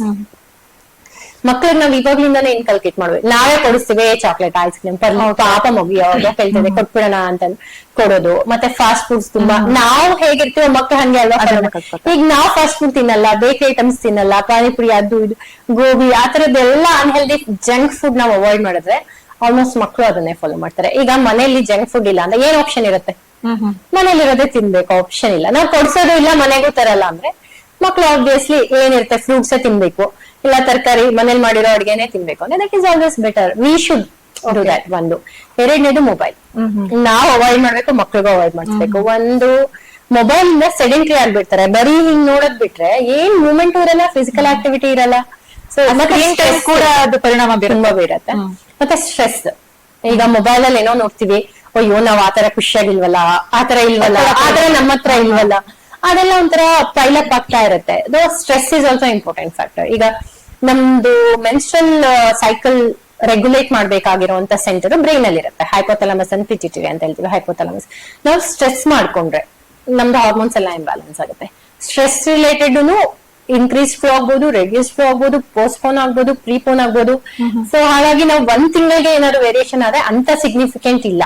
Correct ಆಗಿ ತುಂಬಾ ಕಡಿಮೆ ಆಗಿಲ್ಲ ಅಂದ್ರೆ ವಿ ವುಡ್ ಸೇ 3 months ನೋಡೋಣ. ಏನಾದ್ರು ಈಗ ತುಂಬಾ ಸಡನ್ ಆಗಿ ವೇಟ್ ಗೇನ್ ಆಗಿರ್ಬೋದು, ಇಲ್ಲ ಅಂದ್ರೆ ತುಂಬಾ ಸ್ಟ್ರೆಸ್ ಆಗಿರ್ಬೋದು, ಆತರ ಏನಾದ್ರು ಇದ್ರೆ ಅದನ್ನೆಲ್ಲ ಕಡಿಮೆ ಮಾಡ್ಕೊಳ್ಳಿ, ಚೇಂಜ್ ಮಾಡ್ಕೊಳ್ಳಿ ಅಂತ ಹೇಳ್ತೀವಿ. 3 months ಪ್ಯಾಟರ್ನ್ ನೋಡ್ತೀವಿ ಯಾವ ತರ ಇದೆ ಅಂತ ಅಂದ್ಬಿಟ್ಟು. 3 months ಅಬ್ನಾರ್ಮಲ್ ಇದೆ ಅಂದ್ರೆ ದೆನ್ ಇಟ್ ರಿಕ್ವೈರ್ಸ್ ಇಂಟರ್ವೆನ್ಷನ್. ಕೆಲವೊಂದು ಹಾರ್ಮೋನ್ಸ್ ಇರುತ್ತೆ, ಥೈರಾಯ್ಡ್ ಪ್ರಾಬ್ಲಮ್ ಇದ್ರೂ ಪೀರಿಯಡ್ಸ್ ಇರೆಗ್ಯುಲರ್ ಆಗ್ಬೋದು. ಸೀರಮ್ ಪ್ರೊಲ್ಯಾಕ್ಟಿನ್ ಅಂತ ಹೇಳ್ತೀವಿ. ಸೊ ಅದ್ರಲ್ಲಿ ಅಂದ್ರೆ ಲೈಕ್ ಪೀರಿಯಡ್ಸ್ ಇರೆಗ್ಯುಲರ್ ಆದ್ಮೇಲೆ ತುಂಬಾ ಜಾಸ್ತಿನೇ ಇರ್ಬೇಕಂತೇನಿಲ್ಲ, ಬಟ್ ನಾರ್ಮಲ್ ಗಿಂತ ಜಾಸ್ತಿ ಆಯ್ತು ಅಂದ್ರೆ ಒಂದು ಪೀರಿಯಡ್ಸ್ ಇರೆಗ್ಯುಲರ್ ಆಗ್ಬೋದು. ಇನ್ನೊಂದು ಇನ್ಫರ್ಟಿಲಿಟಿ, ಕನ್ಸೀವ್ ಆಗಕ್ ಪ್ರಾಬ್ಲಮ್ ಆಗ್ಬೋದು, ಆ ತರನೂ ಇರಬಹುದು. ಸೊ ಬೇರೆ ಏನಾದ್ರು ರೀಸನ್ಸ್ ಇದೆಯಾ ಅಂತ ಅಂದ್ಬಿಟ್ಟು ಸರ್ಚ್ ಬೇರೆ ಅಂದ್ರೆ ತುಂಬಾ ಸಿವಿಯರ್ ಇತ್ತಂದ್ರೆ ಬೇರೆ ಇನ್ನೂ ಎಂಡೋಕ್ರೈನ್ ಪ್ರಾಬ್ಲಮ್ಸ್ ಇದೆಯಾ ಅಂತ ನೋಡ್ಬೇಕಾಗುತ್ತೆ. ಸೊ ಅದ್ರ ಜೊತೆಗೆ physical activity is very important. ಮಕ್ಕಳಿಗೆ ಒಂದೇ ಕಡೆ ಕುತ್ಕೊಂಡು ಫಾಸ್ಟ್ ಫುಡ್ ತಿನ್ಸೋದು, ಅದ್ರಲ್ಲಿ ಶುಗರ್ಸ್ ತುಂಬಾ ಜಾಸ್ತಿ ಇರುತ್ತೆ. ನೀವು ಬೇಕರಿ ಐಟಮ್ಸ್ ತಗೊಂಡ್ರೆ ಆಲ್ಮೋಸ್ಟ್ ಅದು ಲೈಕ್ ತುಂಬಾನೇ ಶುಗರ್, ಮತ್ತೆ ಆಯಿಲ್, ಪಾಮ್ ಆಯಿಲ್, ಸೊ ಅದೆಲ್ಲ ತುಂಬಾ ಇರುತ್ತೆ. ಮತ್ತೆ ಜ್ಯೂಸಸ್ ಅಂದ್ರೆ ಈಗ ಸಾಫ್ಟ್ ಸಾಫ್ಟ್ ಫುಡ್ಸ್ ಇರ್ಬೋದು, ಎಲ್ಲ ಫ್ರೆಶ್ ಜ್ಯೂಸ್ ಅವಾಯ್ಡ್ ಮಾಡ್ಬೇಕು. ಈಗ ನಮ್ಗೆ ಹಲ್ಲಿದೆ ಅಂದ್ರೆ ನಮ್ ಎಂಡೋಕ್ರೈನಾಲಜಿಸ್ಟ್ ಅದೇ ಯಾವಾಗ್ಲೂ ಹೇಳ್ತಾರೆ, ಹಲ್ಲು ಚೆನ್ನಾಗಿರೋರ್ಗೆ ಅಗದು ನುಂಗ್ಬೇಕು ಅಂತ. ಹೌದು. ಈಗ ಜ್ಯೂಸ್ ಅಲ್ಲಿ 4 ಫ್ರೂಟ್ ಆಗ್ಬಿಡತ್ತೆ ಪ್ಲಸ್ ಶುಗರ್ ಆಡೆಡ್. ಬಟ್ ಹಣ್ಣು ತಿಂದ್ರೆ ನಾರು ಸಿಗುತ್ತೆ, ಫೈಬರ್ ಬ್ರೇಕ್ ಡೌನ್ ಆಗ್ಬಿಟ್ಟಿರುತ್ತೆ. ಎಲ್ಲ ಇರುತ್ತೆ. ಸೊ ಫೈಬರ್ ಕಡಿಮೆ ಆದ್ರೆ, ಜಾಸ್ತಿ ಫೈಬರ್ ತಗೊಂಡ್ರೆ ಕಾರ್ಬೋಹೈಡ್ರೇಟ್ಸ್ ಹೀರ್ಕೊಳ್ಳೋದು ಕೂಡ ಕಡಿಮೆ ಆಗುತ್ತೆ. ಸೊ ಈ ಒಬೆಸಿಟಿ ಪ್ರಾಬ್ಲಮ್ಸ್ ಎಲ್ಲ ಅಲ್ಲಿಂದ ಕಡಿಮೆ ಆಗುತ್ತೆ. Physical activity is very important. ಮತ್ತೆ ಸ್ಟ್ರೆಸ್ ರಿಡಕ್ಷನ್, ನಮ್ಗೆ ಇದಂತೂ ನಾನು ತುಂಬಾ ಹೇಳಕ್ ಇಷ್ಟಪಡ್ತೀನಿ. ನಮ್ಗೆ ಈಗ ಮಾಡರ್ನ್ ಆಗೋ ಇದ್ರಲ್ಲಿ ಏನಂತೀವಿ ಅಂದ್ರೆ, ಹಳೆ ಕಾಲದ್ದು ನಮ್ದು ಏನಿತ್ತು ಶಾಸ್ತ್ರಗಳನ್ನೆಲ್ಲ ಫುಲ್ ಅದು ಎಲ್ಲ ವೇಸ್ಟ್, ಅದನ್ನೇನ್ ಫಾಲೋ ಮಾಡೋಂಗಿಲ್ಲ, ಪೂಜೆ ಮಾಡೋಂಗಿಲ್ಲ, ಆತರ ಎಲ್ಲ ಟ್ರೆಂಡ್ ಶುರು ಆಗ್ಬಿಟ್ಟಿದೆ. That is not good. ಅಂದ್ರೆ ಈಗ ಒಂದ್ ಬಿಲೀಫ್ ಇದೆ, ಅಂದ್ರೆ ದೇವ್ರ ಇದಾನೋ ಇಲ್ವೋ ಒಂದ್ ಸೂಪರ್ ನ್ಯಾಚುರಲ್ ಪವರ್ ಅಂತೂ ಇದ್ದೇ ಇರುತ್ತೆ. ಸೊ ಅದನ್ನ ನಾವು ನಂಬಿದ್ರೆ ಏನಾಗುತ್ತೆ, ಈಗ ಏನೋ ಕಷ್ಟ ಬಂತು, ಅಯ್ಯೋ ದೇವ್ರ ನಮ್ಗೆ ಏನೋ ಒಂದ್ ರೀಸನ್ ಕೊಟ್ಟಿದ್ದಾನೆ ಬಿಡಪ್ಪ, ದೇವ್ರ ನನ್ ಜೊತೆ ಇರ್ತಾನೆ, ಈ ಕಷ್ಟನೇ ಆಗ್ಲಿ ಟಾಲರೇಟ್ ಮಾಡ್ಕೊಳ್ಳೋಣ, ಸ್ಟ್ರೆಂತ್ ಅದನ್ನ ನಮ್ಗೆ ತುಂಬಾ ಸ್ಟ್ರೆಂತ್ ಇರುತ್ತೆ. ಸೊ ಹಾಗಾಗಿ ನಾನ್ ಎಲ್ಲರಿಗೂ ಹೇಳೋದಂದ್ರೆ, ನಮ್ ಧರ್ಮ ಗ್ರಂಥಗಳು ಯಾವ್ದಿದೆ ಅದ್ರಲ್ಲಿ ಅದೇ ಇರುತ್ತೆ. ಕಷ್ಟ ಬಂದ್ರೆ ಏನಿರುತ್ತೆ, ಯಾವ ತರ ಫೇಸ್ ಮಾಡ್ಬೇಕು, ಯಾವ ತರ ಆಕ್ಚುಲಿ ಭಗವದ್ಗೀತೆಯಲ್ಲಿ ಹೇಗಿದೆ ಅಂತಂದ್ರೆ, ನಾವು ಎಷ್ಟು ಊಟ ಮಾಡ್ಬೇಕು, ಸೊ ಯಾವ ತರ ಎಷ್ಟು ಗಂಟೆ ನಿದ್ದೆ ಮಾಡ್ಬೇಕು, ಯಾವ ತರ ನಿದ್ದೆ ಮಾಡ್ಬೇಕು, ಯಾವ ಟೈಮಲ್ಲಿ ಎದ್ದೇಳ್ಬೇಕು, ಹೇಗೆ ಎಕ್ಸರ್ಸೈಸ್ ಮಾಡ್ಬೇಕು, ಎಲ್ಲ ಪ್ರತಿಯೊಂದು ಸ್ಟ್ರೆಸ್ ಬಂದ್ರೆ ಯಾವ ತರ ಹ್ಯಾಂಡಲ್ ಮಾಡ್ಬೇಕು. ಇಲ್ಲ ಪ್ರೊಫೆಷನ್ ಅಲ್ಲೇ ಆಗ್ಲಿ, ಅದೇನ್ ಆಧ್ಯಾತ್ಮಿಕವಾಗಿ ಸನ್ಯಾಸ ತಗೊಳ್ಳಿ ಅಂತ ಯಾವತ್ತೂ ಹೇಳೇ ಇಲ್ಲ. ಆಕ್ಚುಲಿ ಕೃಷ್ಣ ಹೇಳೋದ್ರಲ್ಲಿ ಸನ್ಯಾಸ ಆ ಎಲಿಜಿಬಿಲಿಟಿ ಇಲ್ದಲ್ಲ ನೀವ್ ಏನ್ ಸನ್ಯಾಸ ತಗೊಂಡ್ರು ಇಟ್ ಇಸ್ ಅಟ್ಟರ್ ವೇಸ್ಟ್, ಏನು ಪ್ರಯೋಜನ ಇಲ್ಲ. ಸೊ ಆತರ ಮಕ್ಕಳಿಗೆ ಈಗ ಬೈಬಲ್ ಇರ್ಬೋದು, ಕುರಾನ್ ಇರ್ಬೋದು, ಎಲ್ಲದ್ರಲ್ಲೂ ಅದೇ ಇರುತ್ತೆ. ಹೆಸರು ಬೇರೆ ಇರ್ಬೋದು, but content will be the same. ನಮ್ ಮಕ್ಕಳಿಗೆ ಅದನ್ನ ಚಿಕ್ಕ ವಯಸ್ಸಿಂದನೇ ಇನ್ಕಲ್ಕೇಟ್ ಮಾಡ್ಬೇಕು. ಈಗ ಅದ್ರ ಜೊತೆಗೆ ಈ ಮೂಡ್ ಸ್ವಿಂಗ್ಸ್ ಅದ್ರದ್ ಎಲ್ಲದ್ರ ಜೊತೆಗೆ ಸೂಸೈಡಲ್ ರೇಟ್ ತುಂಬಾ ಜಾಸ್ತಿ ಆಗಿದೆ.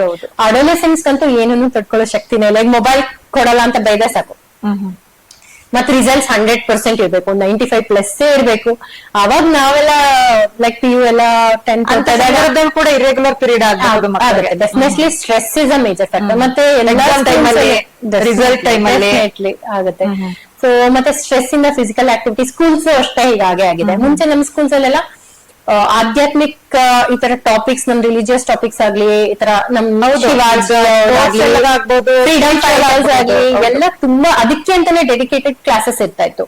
ವೀಕ್ಲಿ ಒನ್ಸ್ ಅಟ್ ಲೀಸ್ಟ್ ಇರ್ತಾ ಇತ್ತು. ಮತ್ತೆ ಎಕ್ಸ್ಟ್ರಾ ಕರಿಕ್ಯುಲರ್ ಆಕ್ಟಿವಿಟೀಸ್, ಸಿಂಗಿಂಗ್ ಆಗಿರ್ಬೋದು, ಸ್ಪೋರ್ಟ್ಸ್ ಗೆಲ್ಲ ತುಂಬಾ ಇಂಪಾರ್ಟೆನ್ಸ್ ಕೊಡ್ತಾ ಇದ್ರು. I think this is the right time, we should change ಅಂತ. ಅಟ್ಲೀಸ್ಟ್ ಈಗ ಸ್ಕೂಲಲ್ಲಿ ಹೆಂಗಾಗಿದೆ ಅಂದ್ರೆ, ಪೇರೆಂಟ್ಸ್ ಎಕ್ಸ್ಪೆಕ್ಟೇಷನ್ ಜಾಸ್ತಿ. ಸೊ ಪೇರೆಂಟ್ಸ್ 99% ತೆಗಿಬೇಕು, 100% ನಮ್ಮ ಮಕ್ಳೇ ತೆಗಿಬೇಕಂತ ಅವ್ರ ಮೇಲೆ ಪ್ರೆಷರ್ ಹಾಕೋದ್ರಿಂದ ಅವ್ರೇನು ಮಾಡಕ್ಕಾಗ್ತಿಲ್ಲ. At least we can change ಅನ್ಸುತ್ತೆ. ನಾವು ಫಸ್ಟ್ ಹೆಲ್ದಿ ಆಗಿದ್ರೆ ಮಕ್ಳು ನಮ್ಮನ್ನೇ ಫಾಲೋ ಮಾಡ್ತಾರೆ. ಅವ್ರು ಯಾರನ್ನೂ ಫಾಲೋ ಮಾಡ್ತಾರಲ್ಲ, ನಾವ್ ಹೇಗ್ ಮಾತಾಡ್ತೀವಿ, ನಾವ್ ಹೇಗ್ ಕುತ್ಕೋತೀವಿ, ಹೇಗ್ ತಿಂತೀವಿ, ಅದನ್ನ ಡೆಫಿನೆಟ್ಲಿ ಫಾಲೋ ಮಾಡ್ತಾರೆ. So I think it's parents have to take a major. ಮೊದಲಿಗೆಲ್ಲ ನಾವು ಸ್ಕೂಲ್ಗಳಲ್ಲಿ ಗ್ರಾಮೀಣ ಕ್ರೀಡೆಗಳಲ್ಲಿ ತೊಡಗ್ತಾ ಇದ್ವಿ. ಆಮೇಲೆ ನೀವ್ ಹೇಳ್ದಂಗೆ ಸ್ಪಿರಿಚುವಲ್ ಆಗಿ ಕೂಡ ನಾವು ಶಾಂತವಾಗಿರ್ತೀವಿ ಅದಕ್ಕೆ ಒಗ್ಗಿಸ್ಕೊಂಡಾಗ ಅಂತ. ಸೊ ಆ ಕೂಡ ನಾವು ಶಾರದಾ ಪೂಜೆ ಅಂತ ಫ್ರೈಡೆ ಬಂದ್ರೆ ನಾವು ಪೂಜೆ ಮಾಡಿಸ್ತಾ ಇದ್ರು ನಮ್ ಸ್ಕೂಲ್ಗಳಲ್ಲಿ. ಸೊ ಇವಾಗ ಅದ್ಯಾವುದು ಇಲ್ಲ. ಇವಾಗ ಸ್ಪೋರ್ಟ್ಸ್ ಇದೆ, ನ್ಯಾಷನಲ್ ಗೇಮ್ಸ್ ಗಳು, ನ್ಯಾಷನಲ್ ಸ್ಪೋರ್ಟ್ಸ್ ಗಳು, ಅದರಲ್ಲಿ ತುಂಬಾ ಪ್ರೆಷರ್ ಇಲ್ಲ, ಆಗ್ಲೇಬೇಕು, ಹಂಗ್ ಮಾಡ್ಲೇಬೇಕು, ಆತರ ಅಲ್ಲ. ಅವ್ರಿಗೆ ಎಂಜಾಯ್ ಮಾಡಕ್ ಬಿಡ್ಬೇಕು ಮಕ್ಳಿಗೆ. ಲೈಕ್ ಅವ್ರಿಗೆ ಯಾವ ಇಂಟ್ರೆಸ್ಟ್ ಇದೆಯೋ ಅದನ್ನ ಡೆವಲಪ್ ಆಗಕ್ ಬಿಟ್ರೆ it is always better. So ಹಾಗಾಗಿ ಇದೆಲ್ಲಾನು ಮೆನ್ಸ್ಟ್ರಲ್ ಇದ್ರ ಮೇಲೆ ಪ್ರಾಬ್ಲಮ್ ಆಗ್ತಾ ಇದೆ. PCOS ರಿಸ್ಕ್ ತುಂಬಾ ಜಾಸ್ತಿ ಆಗ್ತದೆ. ಸೊ ಅದನ್ನ ರೆಡ್ಯೂಸ್ ಮಾಡ್ಬೇಕಂದ್ರೆ ಈಗ್ಲಿಂದಾನೇ ನಾವು ಫಸ್ಟ್ ಸ್ಟೆಪ್ ತಗೊಳ್ಳೇಬೇಕು. ಎಲ್ಲಾ ಪೇರೆಂಟ್ಸ್ಗೂ ಹೇಳ್ತಾ ಇರೋದು, ಇಟ್ ಈಸ್ ಯುವರ್ ರೆಸ್ಪಾನ್ಸಿಬಿಲಿಟಿ. ಮಕ್ಳು ನಿಮ್ಮನ್ನ ನೋಡೇ ಫಾಲೋ ಮಾಡೋದ್ರಿಂದ ವೆನ್ ಯು ಇನ್ಕಲ್ಕೇಟ್, ಸೊ ನೀವ್ ಹೇಗ್ ಬಿಹೇವ್ ಮಾಡ್ತೀರಾ, ನೀವ್ ಹೇಗ್ ಮಾಡ್ತೀರಾ ಅಂತ ನೋಡೇ ಮಕ್ಳು ಕಲಿಯೋದ್ರಿಂದ ಚಿಕ್ಕ ವಯಸ್ಸಿಂದಾನೇ ಆ ಹ್ಯಾಬಿಟ್. ಚಿಕ್ಕ ವಯಸ್ಸಿಂದಾನೇ ಎಕ್ಸರ್ಸೈಸ್ ಮಾಡೋದು ಇಂಪಾರ್ಟೆನ್ಸ್ ಹೇಳ್ಕೊಡೋದು, ಆಟಗಳು ಆಡೋದು ಇಂಪಾರ್ಟೆನ್ಸ್ ಹೇಳ್ಕೊಡೋದು, ಸ್ಪಿರಿಚುಯಾಲಿಟಿ. ಈಗ ಹೆಂಗ್ ಮಾಡ್ತಾರೆ ಇಲ್ಲಿ ಮಂಡ್ಯ ಸ್ಟೈಲ್ ಎಸ್ಪೆಷಲಿ, ಈಗ ಹಬ್ಬ ಅಂದ್ರೆ ಟಾರ್ಚರ್ ಮಾಡ್ತಾರೆ, ಮನೆ ಕ್ಲೀನ್ ಮಾಡ್ಲೇಬೇಕು, ಹಿಂಗೇ ಪೂಜೆ ಮಾಡ್ಬೇಕು, ಹೀಗೆ ಕುತ್ಕೊಳ್ಳಿ, ಆತರ ಎಲ್ಲ ಬಿಟ್ಟು ಅದ್ರದ್ದು ಇಂಪಾರ್ಟೆನ್ಸ್ ಏನು, ಯಾಕೆ ಅದನ್ನ ಮಾಡ್ಬೇಕು. ಸೊ ಅದನ್ನ ಆತರ ದೇವ್ರಿಗೆ ಹತ್ರ ಆಗ್ಬೇಕು. ಈ ಪೂಜೆಗಳು ಮಾಡಿ ಟಾರ್ಚರ್ ಮಾಡೋದಕ್ಕಿಂತ ಮಕ್ಕಳನ್ನ ದೇವ್ರಂದ್ರೆ ಏನು ಆತರ ಸ್ವಲ್ಪ ಸ್ಪಿರಿಚುಯಾಲಿಟಿ ಬೆಳೆಸಿದ್ರೆ ಬೆಟರ್ ಇರುತ್ತೆ. ಈ ತರ ಸ್ಟ್ರಿಕ್ಟ್ ಮಾಡಿ ಅವ್ರ ಏನಂತಾರೆ ಅಂದ್ರೆ, ಅಯ್ಯೋ ಏನು ಬೇಡ ಮಾಡರ್ನ್ ಆಗ್ಬಿಟ್ಟಿರ್ತೀವಿ ಅಂತ ಅಂದ್ಬಿಟ್ಟು ಆ ತರ ಇಂಟ್ರೆಸ್ಟ್ ಕಡಿಮೆ ಆಗುತ್ತೆ. ಡೆಫಿನೆಟ್ಲಿ. ಇರೆಗ್ಯುಲರ್ ಗೆ ಒಬೆಸಿಟಿ ಕಾರಣ ಅಂತ ಹೇಳಿದ್ರಿ. ಸೊ ತುಂಬಾ ತೆಳುವಾಗಿರೋರು, ಸಣ್ಣಕ್ಕಿರೋರ್ಗೂ ಕೂಡ ಇರೆಗ್ಯುಲರ್ ಸಮಸ್ಯೆ ಇದೆ. PCOS ಅಂತ ಇದೆ. PCOS ಅಲ್ಲಿ 2 ಟೈಪ್, ಅಂದ್ರೆ ಒಬೀಸ್ PCOS, ಲೀನ್ PCOS ಅಂತ. ಸೊ ಹಾಗಾಗಿ ಅವ್ರಿಗೂ ಪ್ರಾಬ್ಲಮ್ಸ್ ಇರುತ್ತೆ. ಹಾರ್ಮೋನಲ್ ಇಂಬ್ಯಾಲೆನ್ಸ್ ಬೇಸಿಕಲಿ ನಾನು ಹೇಳ್ದಂಗೆ, ಎಗ್ ರಿಲೀಸ್ ಆಗ್ತಾರಲ್ಲ, ಹಾಗಾಗಿ ರೆಗ್ಯುಲರ್. ಲೀನ್ ಆಗಿರೋರ್ಗೆ ಏನಂದ್ರೆ ತುಂಬಾ ವೆಯ್ಟ್ ಗೇನ್ ಆಗ್ಬಾರ್ದು. ಅವರು ಲೈಫ್ ಸ್ಟೈಲ್ ಚೇಂಜಸ್ ಮಾಡ್ಬೇಕು, ಎಕ್ಸರ್ಸೈಸ್ ಮಾಡ್ಬೇಕು. Same it is same as obese PCOS only. But ಇವರು ಸಣ್ಣ ಇರ್ತಾರೆ, ಅದೇ ಇನ್ಸುಲಿನ್ ರೆಸಿಸ್ಟೆನ್ಸ್ ಇರುತ್ತೆ, ಬೇರೆ ಏನೇನ್ ನಮ್ ದೇಹದಲ್ಲಿ ಹಾರ್ಮೋನಲ್ ಚೇಂಜಸ್ ಇರುತ್ತೆ ಅವ್ರಿಗೂ ಇರುತ್ತೆ. Just lifestyle changes is a must for that. Weight gain ಆಗಬಾರ್ದು. Exercise at least 45 minutes vigorous exercise per day is compulsory. ಅದ್ ಮಾಡ್ಲೇಬೇಕು. ಮತ್ತೆ ಫುಡ್ ಚೇಂಜಸ್ ಇಸ್ ಇಂಪಾರ್ಟೆಂಟ್. ಅಂದ್ರೆ ಲೈಕ್ ಪ್ರತಿ timings also small frequent meals ಆದ್ರೂ ಮಾಡ್ಬೋದು. ಇಲ್ಲ ಕೀಟೋ ಡಯಟ್ ಎಷ್ಟೊಂದೆಲ್ಲ ಬಂದಿದೆ. ಕೀಟೋ ಡಯಟ್ ಮಾಡಿ ಆಮೇಲೆ ಫುಲ್ ಬಿಂಜ್ ಈಟಿಂಗ್ ಮಾಡೋದು, ಆ ತರ ಮಾಡ್ಬೋದು. So control ಇರ್ಬೇಕಷ್ಟೇ. ಲೈಕ್ ಎಲ್ಲ ತಿನ್ಬೇಕು, ಎಲ್ಲಾನು ಲಿಮಿಟೆಡ್. ಆದಷ್ಟು ಸ್ವೀಟ್ಸ್. ಇನ್ನೊಂದು ಮಿತ್ ಏನಿದೆ ಗೊತ್ತಾ, ಸಕ್ಕರೆಗಿಂತ ಬೆಲ್ಲ ತುಂಬಾ ಒಳ್ಳೆದು, ಸಾವಯವ ಬೆಲ್ಲ ತಿನ್ಬೋದು, ಶುಗರ್ ಇರೋರು ತಿನ್ಬೋದು. ಅದಿಲ್ಲ actually, that is not real. Sweet ಅಂತೀರಾ? ಡೆಫಿನೆಟ್ಲಿ. ಎರಡು ಎಲ್ಲಿಂದ ಬರುತ್ತೆ? ಕಬ್ಬಿಂದಾನೇ ಬರುತ್ತೆ ಅಲ್ವಾ?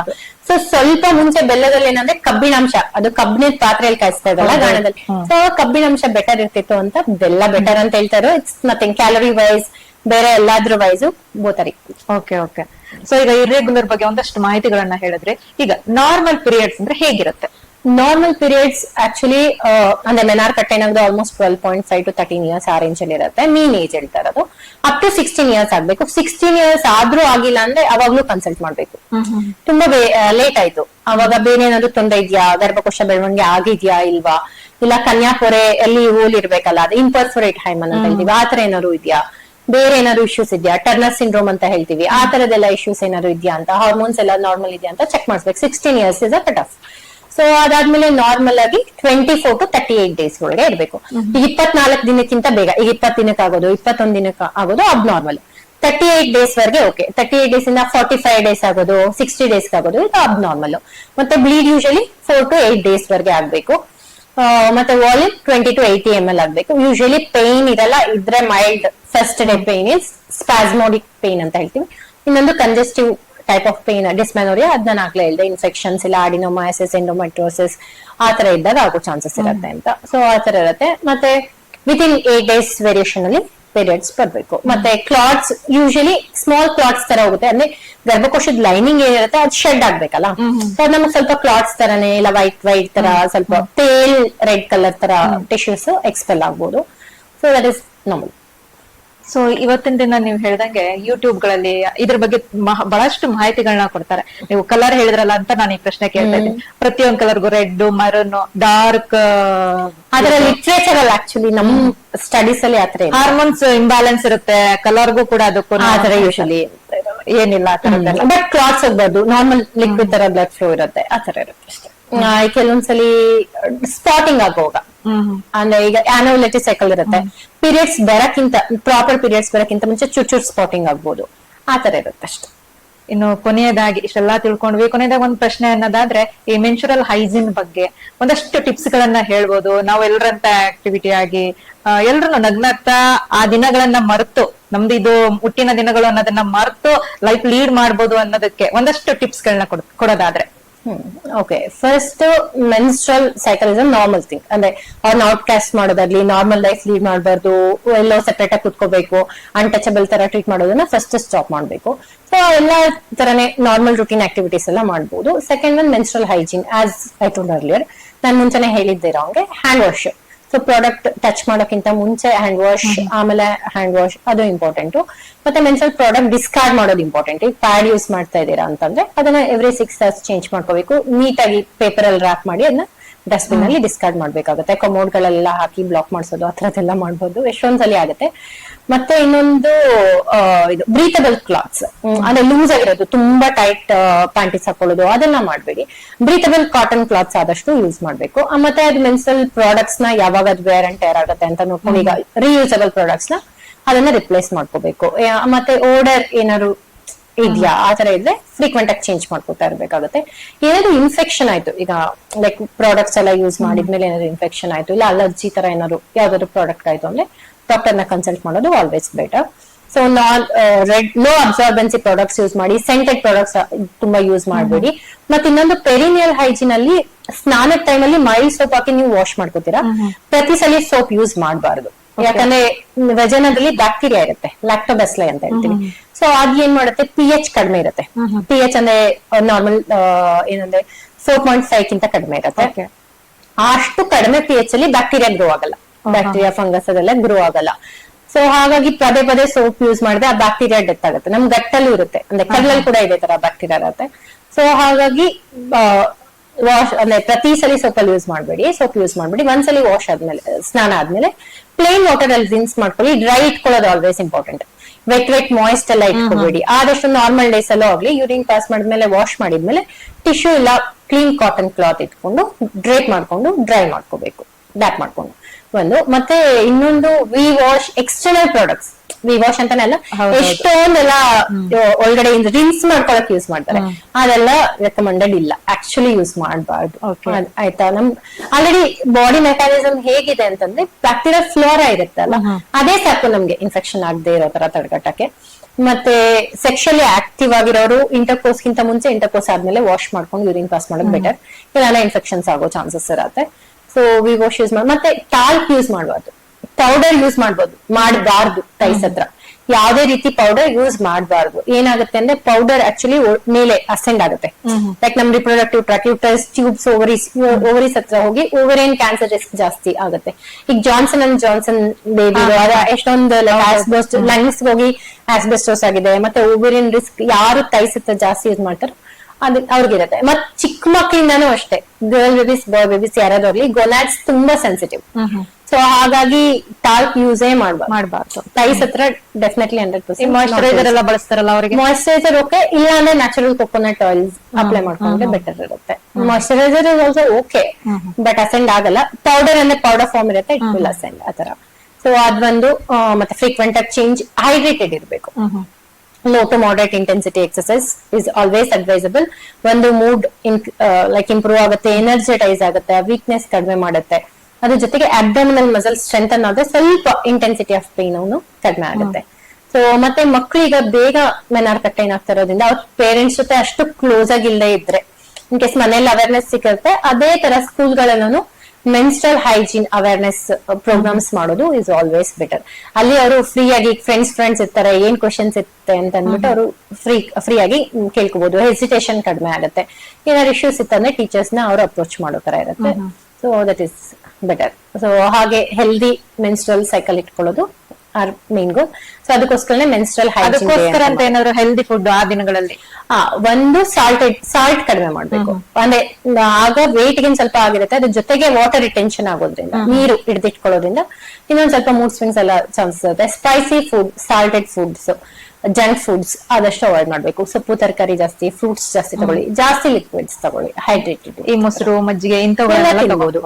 ಮೊಸರು ಮಜ್ಜಿಗೆ ಆಕ್ಚುಲಿ ಏನಂದ್ರೆ ಅದ್ರಲ್ಲಿ ಲ್ಯಾಕ್ಟೋಬೆಸ್ಲ ಇರುತ್ತೆ, ಕರಳಿಗೆಲ್ಲ ತುಂಬಾ ಇಂಪಾರ್ಟೆಂಟ್. ಹಾಗೆ ಲೈಕ್ ವಜನಲ್ ಫ್ಲೋರಾ ಕೂಡ ಇಂಪಾರ್ಟೆಂಟ್. ಆ ಸಂದರ್ಭಗಳಲ್ಲಿ ಏನೋ ಆತರ ಫುಡ್ ಇಂದ ರೆಸ್ಟ್ರಿಕ್ಷನ್ಸ್ ಇಲ್ಲ, ಬಟ್ ಈ ತರ ಅನ್ಹೆಲ್ದಿ ಫುಡ್ ನ ಆದಷ್ಟು ಅವಾಯ್ಡ್ ಮಾಡಿದ್ರೆ ಬೆಟರ್ ಇರುತ್ತೆ. ಮೇಡಮ್, ಇದುವರೆಗೂ ನಮ್ಮೆಲ್ಲರಿಗೂ ಬಹಳ ಮುಖ್ಯವಾಗಿ ಇಂಪಾರ್ಟೆಂಟ್ ಅಂತಾನೆ ಹೇಳ್ಬೋದು ಇನ್ಫಾರ್ಮೇಶನ್ ಅಂತ ಒಂದು ಮಹತ್ವಪೂರ್ಣ ಮಾಹಿತಿಗಳನ್ನ ಎಲ್ಲರಿಗೂ ಕೊಟ್ಟಿದ್ದೀರಾ. ನಾವೆಲ್ಲ ಮಹಿಳೆಯರಿಗೆ ಇದು ಅಗತ್ಯ ಅಂತಾನೆ ಹೇಳ್ಬಹುದು. ಮತ್ತೆ ಮುಂದಿನ ಎಪಿಸೋಡ್ಗಳಲ್ಲಿ ಮತ್ತಷ್ಟು ಮಾಹಿತಿಗಳೊಂದಿಗೆ ನಿಮ್ಮನ್ನ ಭೇಟಿ ಮಾಡ್ತೀನಿ. ನಮಸ್ಕಾರ. ಧನ್ಯವಾದ. ಇವತ್ತಿನ ಎಪಿಸೋಡ್ ನಲ್ಲಿ ನಾವು ಮೆನ್ಸುರಲ್ ಡೇ ಬಗ್ಗೆ, ಅಂದ್ರೆ ಋತುಚಕ್ರದ ಬಗ್ಗೆ ಬಹಳಷ್ಟು ಮಾಹಿತಿಗಳನ್ನ ತಿಳ್ಕೊಂಡಿದ್ದೀವಿ. ಮುಂದಿನ ದಿನಗಳಲ್ಲಿ ಬಹಳಷ್ಟು ಇನ್ನು ಮುಂದುವರೆದಂತ ಋತುಚಕ್ರದ ಸಮಸ್ಯೆಗಳಿರಬಹುದು, ಸಂತಾನೋತ್ಪತ್ತಿಗಳ ಬಗ್ಗೆ ಇರಬಹುದು, ಬಹಳಷ್ಟು ವಿಚಾರಗಳ ಬಗ್ಗೆ ತಿಳ್ಕೊಳ್ಳೋಣ ಅಂತ ಹೇಳ್ತಾ ಕಾರ್ಯಕ್ರಮನ ಮುಗಿಸ್ತಾ ಇದ್ದೇನೆ. ನಮಸ್ಕಾರ.